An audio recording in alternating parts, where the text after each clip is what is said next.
Good evening, Bahamas. I'm Christina McNeil, and this is MB12 for Thursday, April 5th, 2012, broadcasting from the Cable 12 studios on Robinson Road. In news tonight, a nationwide customs and immigration protest on the eve of one of the busiest traveling weekends of the year. New developments in the Atlantis Resort and the Brookfield deal. A community takes crime fighting into its own hands, and how fish sales have been going ahead of Good Friday. We have those stories and much more coming up tonight. Your MB12 starts right now.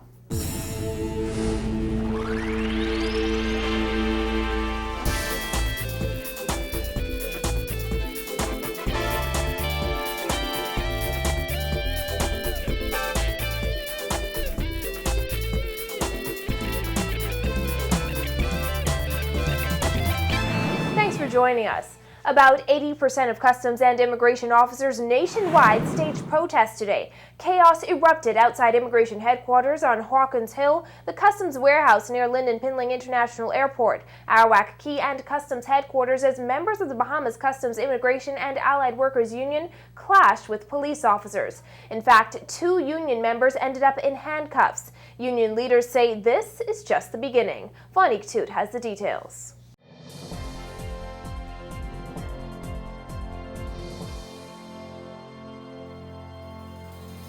Leaders of the Bahamas Customs Immigration and Allied Workers Union claim 2 of their members were arrested and a number of their cars were towed today as they staged protests at 8 different locations in New Providence, including Customs headquarters on Thompson Boulevard, Arawak Key, and Lynden Pinling International Airport. Union members decided to withdraw their labor today during a meeting held at BCPOU headquarters last evening. If they want to arrest us, we will do nothing that would warrant an arrest, but we will stand our ground. NB12 obtained photographs of 2 union members being arrested by police on Arawak Key. One of them was covered in dirt after kneeling on the ground.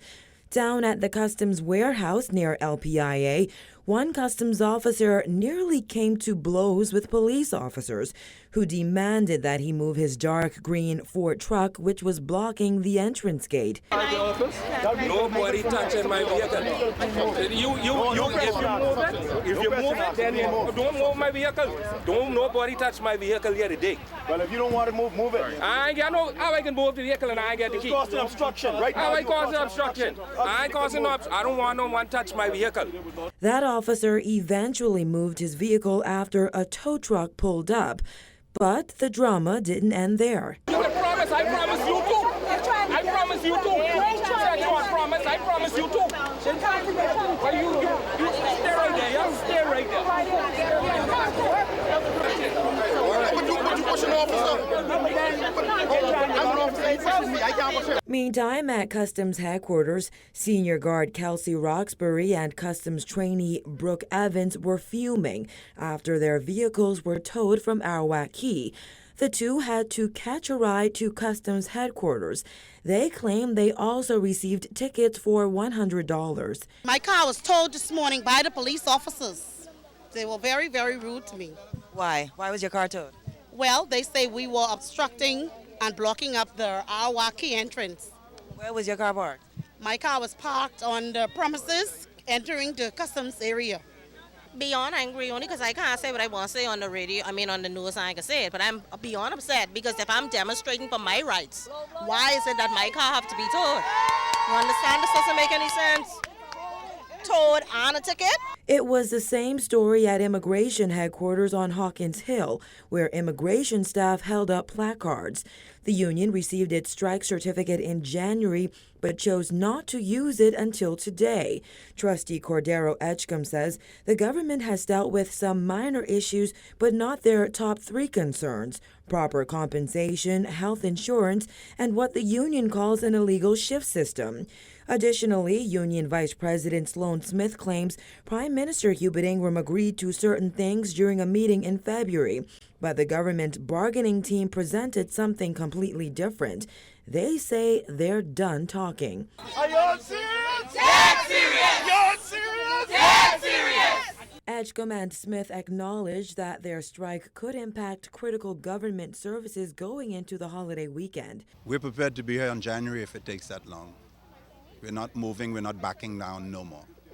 How do you expect this to impact operations today and moving into the weekend? In our meeting with the Prime Minister, he said that his responsibility is to man the borders. It's our responsibility to show up to work, and if we decide that we're going to follow through on our strike certificate, it's his duty to do that. So we're not concerned about that. The whole process is affected. The whole process is impacted. So there's really no permits being issued. There are no fees being collected. That's the kind of thing going on. So that $50+ million annually obviously will be impacted. If those top three concerns are not addressed, union leaders warn it's going to be a long holiday weekend. They say they're not just serious, they're dead serious.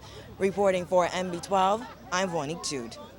While teams of police officers were stationed at each of the locations where customs and immigration officers were protesting, officers manning the customs warehouse seemed to face the biggest challenge when customs officers used their cars to block up the entrance, then refused to move from the gate, preventing customers from accessing the property. Officer in charge of the Internal Security Division, Superintendent Kevin Roll, and second officer in charge of the Airport Division, ASP Dennis Dames, admit that tempers flared at one point, but they were able to prevent any major incidents.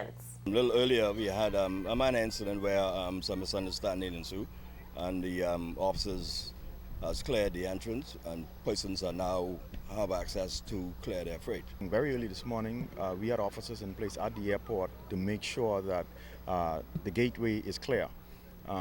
There were a few officers, customs and immigration officers, who came out. We spoke to them earlier and let them know that we were not going to tolerate anything at the airport. So far, we have had no problem at the airport. I've checked with Odyssey Aviation, Executive Flight Support, and General Aviation, and all of those areas are pretty clear, no problem whatsoever.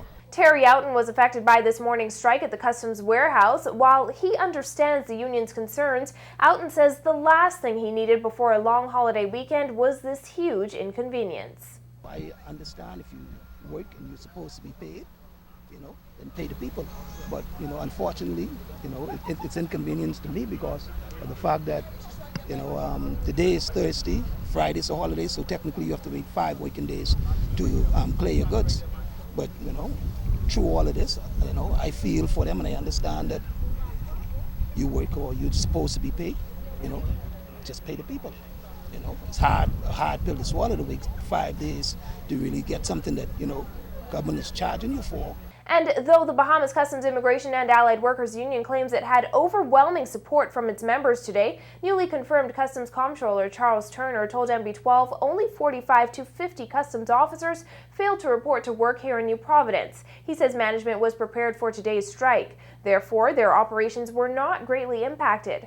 Turner says management will also be in place at Lynden Pinling International Airport over the holiday weekend to deal with international travelers. He added that there were slight problems on Exuma, but things went smoothly on the other islands as well. When asked about customs officers' concerns, Turner says as far as he knows, those issues have been addressed. Turner would not comment on whether those officers could face disciplinary action. Turner replaces former comptroller Glenn Gomez and was confirmed on March 30th.